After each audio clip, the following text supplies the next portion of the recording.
Eduki aldetiken danetik ikusi dut eta testigantzak oso onak izan dira, orduan horrek benetan realen gertatzena nahiko ondo azalduta iruditu zait. Gurasuko eguneroko txindauzke lanea jundatorri egiten da, egunin eta 8 otegela nahiko zifratu iruditu zait. Bai, belozia handi baten, kontrako bidean, mozkortuta, eta bardi joan kotxe horik talka bat egin da ondoren, hola bukatzeko. Festi gustatzen zago, baina festa hori kotxigin ozein igirgaiukin ez teula lotua, ze ozein momentutan bizitzea eta igiltzea pasatzi da hola. Ez mozkortu baldin bat zau ez, engok izartin badazkeo autobusek, taksiek eta hartzie komeni da hori, ze jonberren konduzitzen.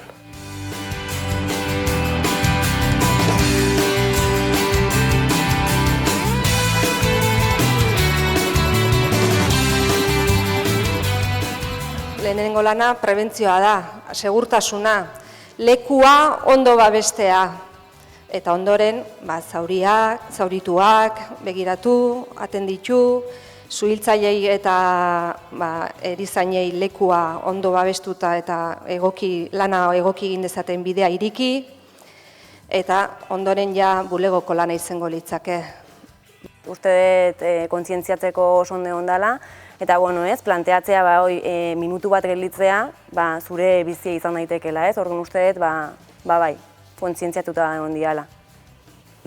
Zoritxarrez gaur egun asko gertatzen eta gaztiei kontzientzien behar dugu hori ezin dela.